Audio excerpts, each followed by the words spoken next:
सबको मेरा प्यारा सा नमस्ते। मेरा नाम है सोनू। हाँ हाँ, सोनू ही, जो सुनने में लड़कों वाला लगता है, पर मैं तो पूरी की पूरी माल है।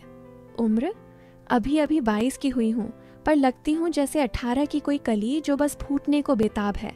गाल गुलाबी, आंखें बड़ी बड़ी, होंठ ऐसे कि जैसे किसी ने चेरी का रस चुपके से लगा दिया हो।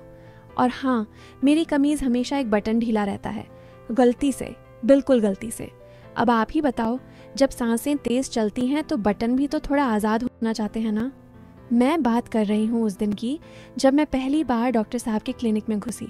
नहीं, कोई बारिश नहीं थी, कोई बिजली नहीं गुल हुई थी। बस मैं सुबह सुबह नहा कर निकली थी। बाल अभी अभी गीले थे और मेरी चुन्नट वाली सलवार सूट पर चिपक रही थी। मम्मी बोली, सोनू बेटी, तेरी कमर में अजीब सी खुजली सी हो रही है ना, चल डॉक्टर विक्रम सिंह के पास, वो बहुत अच्छे हैं। गांव के सारे बड़े बूढ़े उसी के पास जाते हैं। मैंने मुंह फुलाया, पर मन ही मन खुश थी। सुनने में आया था डॉक्टर साहब जवान हैं, कसरती बदन और आवाज़ में ऐसा मक्खन कि सुनते ही घी बन जाए। क्लिनिक पहुंची तो लाइन थी, पर मेरे लिए नंबर तुरंत आ गया। शायद मेरी मुस्कान ने जादू कर दिया। अंदर घुसी तो देखा डॉक्टर साहब कुर्सी पर पीठ टिकाए, चश्मा नीचे सरका के मुझे घूर रहे थे। मतलब देख रहे थे। सफ़ेद कोट, नीचे नीली शर्ट, बाहें मोड़ी हुई, नसें उभरी हुई। मैंने सलवार का नाड़ा ठीक किया और बोली, डॉक्टर साहब नमस्ते। नमस्ते सोनू जी, बैठिए, बताइए क्या तकलीफ़ है। उनकी आवाज़ में कुछ ऐसा था कि मेरी कमर की खुजली और बढ़ गई। मैंने धीरे से कुर्सी पर कूल्हे टिकाए और बोली, साहब, जब भी मैं झुकती हूँ कुछ चुभता सा लगता है, जैसे कोई छोटी सी सुई अंदर घुस जाए। मैंने जानबूझकर कमर को थोड़ा सा आगे किया, चुन्नट सरकी, थोड़ी सी त्वचा चमकी। वो चश्मा और नीचे सरकाए, दिखाइए तो ज़रा। मैं उठी, टेबल के पास गई, धीरे से सलवार का नाड़ा ढीला किया और कमीज़ ऊपर की, बस 2 इंच, पर इतना कि उनकी सांस रुक गई। मैंने पीठ उनकी तरफ की और बोली, यहाँ साहब, बिल्कुल यहाँ। वो पास आए, ग्लव्स नहीं पहने, नंगी उंगलियां मेरी कमर पर फिसलीं, ठंडी उंगलियां, गर्म त्वचा। मैंने आंखें बंद की। वो धीरे धीरे दबा रहे थे। यहाँ या यहाँ? हर बार उनकी उंगली थोड़ी नीचे सरकती। मैं सांस रोक के बोली, हाँ बिल्कुल वहीं। फिर वो बोले, सोनू जी, ये कोई सुई नहीं है, ये तो आपकी मांसपेशियां तनी हुई हैं। रोज़ सुबह तेल मालिश करो, गर्म पानी की थैली रखो। और हाँ, वो रुके, मेरी कमर पर उंगली से गोल गोल घुमाते हुए बोले, रात को सोते वक्त कुछ ढीला ढाला पहना करो ताकि हवा लगे।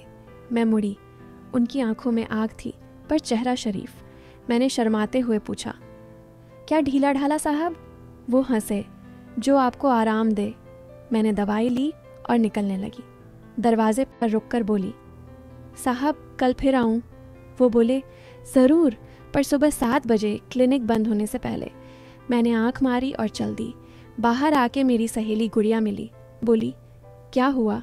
मैंने कान में फुसफुसाया, कल सुबह 7 बजे फिर मालिश है। अगली सुबह मैं 6:50 पर पहुंची। क्लिनिक बंद था, सिर्फ एक बल्ब जल रहा था। दरवाज़ा खटखटाया, डॉक्टर साहब ने खोला। अंदर कोई नहीं। वो बोले, आज स्पेशल चेकअप है सोनू। मैंने सलवार कुर्ता उतारा नहीं, बस चुन्नट ऊपर की और लेट गई टेबल पर। वो तेल की शीशी ले आए, बोले, आज हाथ से ही मालिश करूँगा, मशीन ठंडी है। मैंने मुंह पिलो में दबाया और बोली, जितना दबाना है साहब दबाइए। तेल गर्म था, उनकी हथेलियाँ और गर्म, कमर से शुरू करके नीचे, फिर ऊपर, फिर कंधे, फिर गर्दन। हर बार उंगलियाँ थोड़ा और अंदर। मैं कराह रही थी, आह साहब, हाँ वहीं। वो फुसफुसाए, सोनू तुम्हारी त्वचा बहुत नाजुक है। मैंने पीछे मुड़कर देखा, उनका कोट खुला हुआ था, शर्ट के बटन खुले हुए। मैंने हाथ बढ़ाया, उनकी छाती पर रख दिया। वो रुक गए। मैंने धीरे से कहा, साहब आपकी भी मांसपेशियां तनी लग रही हैं। वो हंसे, मेरे कान में बोले, शायद मुझे भी मालिश की ज़रूरत है। फिर वो मेरे ऊपर झुके, सांसें गर्म, होंठ पास। और तभी अचानक क्लिनिक का फ़ोन बजा। घंटी इतनी तेज़ कि हम दोनों उछल पड़े। वो उठे, फ़ोन उठाया, हेलो। हाँ माँ जी, हाँ आ रहा हूँ, बस 10 मिनट। फ़ोन रखा, शर्ट के बटन बंद किए, बोले, सोनू, माँ ने बुलाया है, गांव में हवन है। मैंने कपड़े ठीक किए, हंसते हुए बोली, साहब अगली मालिश कब? वो बोले, कल नहीं परसों, और हाँ, अगली बार कुछ और तरीका अपनाएंगे। मैं घर आई।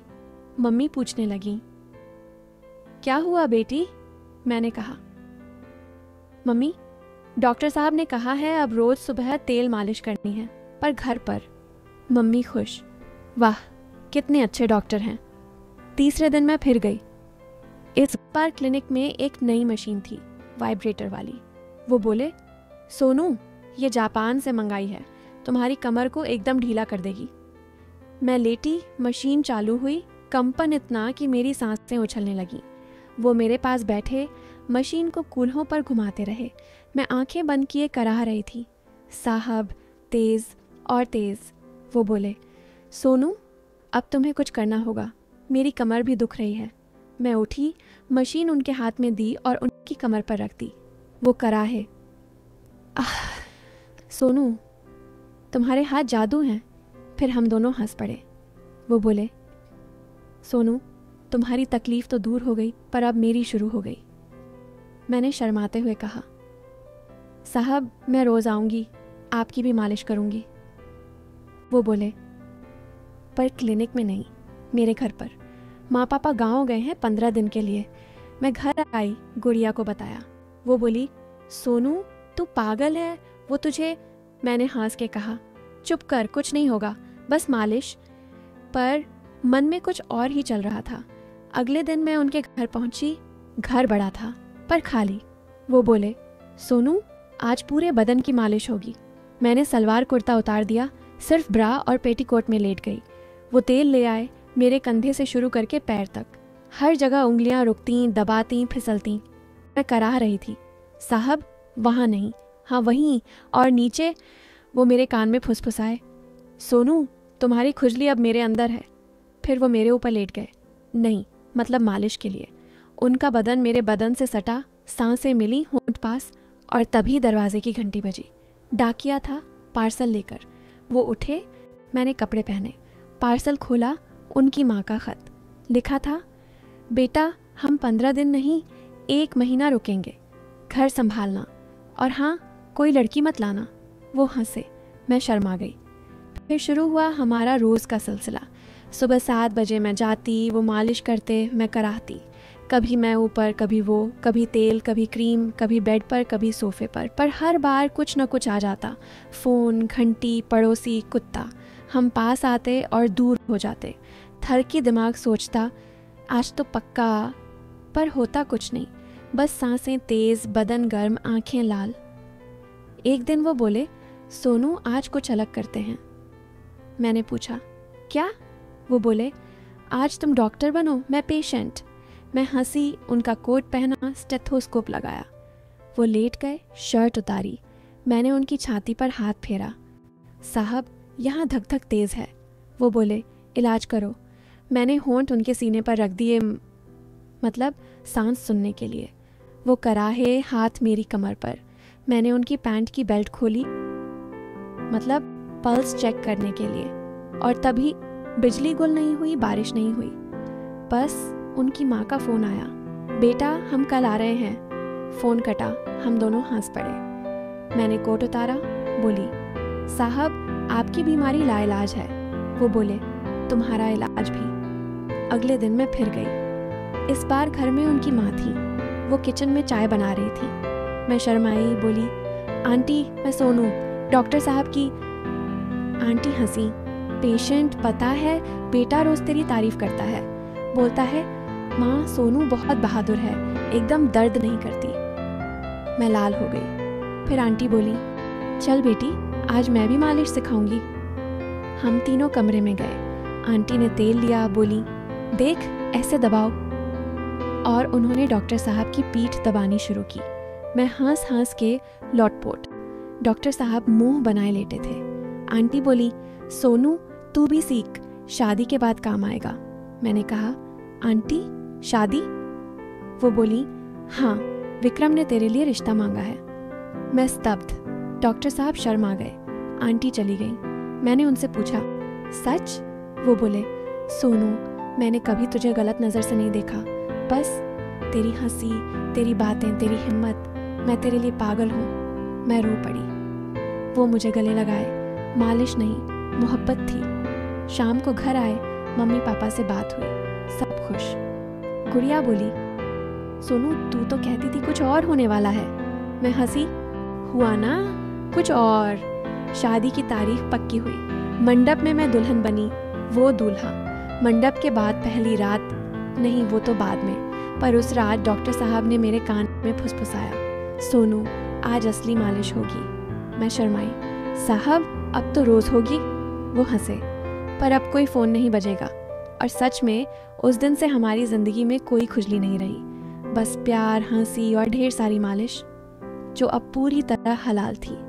शादी की पहली रात जब डॉक्टर साहब ने मेरे कान में फुसफुसाया, सोनू आज असली मालिश होगी, मैंने शर्माते हुए उनकी छाती पर उंगली से गोल गोल घुमाया और बोली, साहब अब तो पूरी रात हमारी है। कोई फ़ोन, कोई घंटी, कोई आंटी नहीं। कमरा लाल लाइटों से सजा था। बेड पर गुलाब की पंखुड़ियाँ बिखरी और हवा में चंदन की खुशबू। वो मुझे गोद में उठाए बेड की तरफ ले गए। उनका बदन गर्म, सांसें तेज। मैंने दुल्हन का लहंगा धीरे से सरकाया, बस इतना कि उनकी आंखें चमक उठी। वो मेरे ऊपर झुके, होंठ मेरे गले पर फिसले, हाथ कमर से नीचे। और तभी अचानक दरवाज़ा खुला। नहीं, कोई डाकिया या पड़ोसी नहीं। अंदर घुसी गुड़िया, मेरी सहेली, हाँफती हुई, हाथ में एक पुराना डायरी लिए। वो चिल्लाई, सोनू रुक, ये शादी नहीं हो सकती। हम दोनों उछल पड़े। डॉक्टर साहब ने चादर खींची, मैंने लहंगा ठीक किया। गुड़िया बोली, ये डायरी क्लिनिक की पुरानी मरीज की। सोनू, विक्रम नहीं, ये तो तेरी जुड़वां बहन का बदला है। क्या? मैं स्तब्ध। गुड़िया ने डायरी खोली, पन्ने पलटे। लिखा था, डॉक्टर विक्रम सिंह ने मेरी बहन को फंसाया, मालिश के बहाने, फिर छोड़ दिया। वो गर्भवती थी, आत्महत्या कर ली। मैंने बदला लिया, उसकी हर मरीज को उसी जाल में फंसाऊंगी। डॉक्टर साहब का चेहरा सफ़ेद। वो बोले, नहीं, वो झूठ है। लेकिन उनकी आंखें भाग रही थीं। गुड़िया ने फ़ोन निकाला, एक पुराना न्यूज़ क्लिपिंग दिखाया, 3 साल पुरानी, गांव की लड़की की सुसाइड, डॉक्टर पर शक। फिर गुड़िया मुड़ी मेरी तरफ, आंसू भरी आंखें। सोनू, मैं वो बहन हूँ, तेरी जुड़वां। मम्मी पापा ने तुझे बताया नहीं, जन्म के समय अलग कर दिया गया। मैंने तुझे ढूंढा, क्लिनिक भेजा, ताकि तू उसे फंसाए जैसे उसने मेरी बहन को। लेकिन मैं गिर गई प्यार में। ये बदला नहीं, मेरी गलती थी। डॉक्टर साहब भागने लगे, लेकिन बाहर पुलिस थी। गुड़िया ने पहले ही कॉल कर दी। मैं रो पड़ी। लहंगा फट गया गिरते हुए, शादी टूट गई, क्लिनिक सील, विक्रम जेल। और मैं गुड़िया के साथ घर लौटी। अब हम दोनों सहेलियां नहीं, पहने। खुजली गई, लेकिन दिल में एक नई, बदले की नहीं, सच्ची मोहब्बत की। कभी कभी रातों में सोचती हूँ, वो मालिशें सपना थी या बदले का जाल। पर अब बस हम 2 बहनें एक दूसरे की मालिश करती, तेल से नहीं, प्यार से।